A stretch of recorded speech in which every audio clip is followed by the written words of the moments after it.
السلام عليكم ورحمة. waxaanu ka hadli doonaa taariikhda. waxaanu ka jawaabi doonaa su'aalahan. taariikhdu waa maxay? maxay dheef leedahay? se maxay dhibaato leedahay? taariikhdu ma arrin lagama maarmaan ahba? haddaba haddaan su'aasha koowaad ka jawaabno annagoo soo egnay qeexitaano fara badan oon soo qaadannay kii aanu aragnay inuu habboon yahay. taariikhdu waxa weeye cilmi baadhid taasoo ku saabsan wixii hore u dhacay runtiisa iyo lafagurka arrimihii dhacay.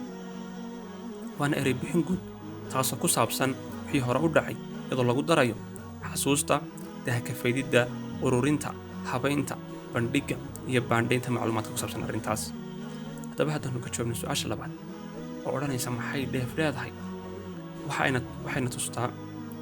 waxa ayna tustaa tijaabooyinkii soo maray dadkii naga horreeyey, waxaanay naga ilaalisaa in aanu ku dhacno khaladkii ay sameeyeen. waxaannu ka helnaa cashir iyo waano, waxay ilaalisaa sooyaalka iyo dhaqanka dad gaari ay leeyihiin.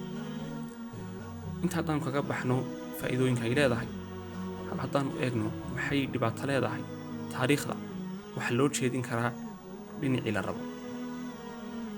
taariikhduna waa labo: taariikhda weyn iyo taariikhda yar. aanu kaga hadli doonno muuqaallo dambe.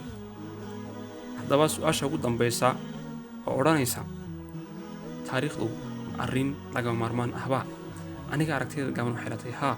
sababtuna waxa weeye in taariikhdu tahay mid aad u muhiima, maadaama oo ina barayso khaladkii ay sameeyeen kuwii naga horreeyey, waana sababta ay u jirto taariikhdu.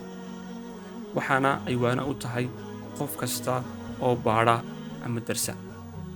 halkanna waxaanu ku soo qaadanaynaa laba mahmaahyood oo mid carabi tahay midna ingiriis tahay oo noo sheegaysa in taariikhdu ay soo celiso. mahmaahda koowaad waa carabi, waxayna leedahay maa ashbaha leylata bilbaarixa, ama maxaa xalay ogaag caawa. ta ingiriiskuna waxay leedahay attaariikhu yuciidu nafsah, ama taariikhdu iyada isa soo celisa. haddaba maxaa igu kalifay inaan ka sheekeeyo taariikhda? se taariikhdee baan ka sheekayn doonaa? taariikhda caalamka mise taariikhda kale? haddaba taariikhda aan ka sheekayn doona waxa weeyaan taariikhda islaamka. sababtuna waxa weeyaan dad fara badan oo muslimiina, dhallinyaraha u bataan, waxay arkayaan meesha oo faqri ka jiro, dhulka islaamka oo dhac ka jiro, oo boob ka jiro, oo dagaal ka jiro, oo ay ka jirto la daba socdo reer galbeedka. qof walba meesha uu joogo ma aaminsana waxa uu aaminsan yahay haddii uu dal kala tago uu tahriibo, yurub uu tahriibo meel kale, oo meesha dadku caddaanka joogaanu inuu horumar gaadhiyo. horta islaamku sidan muu ahaa, iyo hoos u dhacan iyo aqoon darradan iyo dhacan iyo boobkan iyo inuu aan adduunka u daba socdo muu soo jirtay mise ma soo jirin? taas ay tahay inaan isweydiinno. haddaan taa isweydiinana waxa weeyaan maya, ma daba socon. islaamku isagaa hoggaamin jiray, isagaa horrayn jiray, isaga ayaa amarka laga qaadan jiray, isaga ayaa dadka horseedi jiray, hadday noqoto caafimaad ahaan, hadday noqoto dhaqaale ahaan, hadday ahaato dad ahaan, hadday ahaato diin ahaan, meel walba. islaamku halkiisii buu taagan yahay oo ilaahay waxa uu yidhi innaa naxnu nazzalna adikra wa innaa lahu laxaafiduun. oo qof walba oo maanta gaali ama muslimii waxa uu garanayaa in kitaabka ilaahay uu soo dejiyey qur-aanka inuu yahay ka dastuurka caalamka ugu wanaagsan ee lagu soo dejiyey dad ama loo soo dejiyey ummad. waa kii ugu fiicnaa, waa kii ugu wanaagsanaa, waa kii uu ku yaallay xeer walba oo adduunyadan ay ku kala socon lahayd. laakiin dadka muslimiintu way ka hadheen.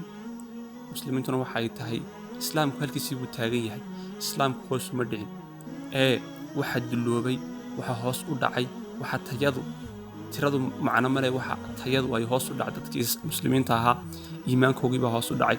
waxaa sidoo kale hoos u dhacay waxay aaminsanaayeen, oo waxaa la aaminsiiyey in dad ay anfici karaan.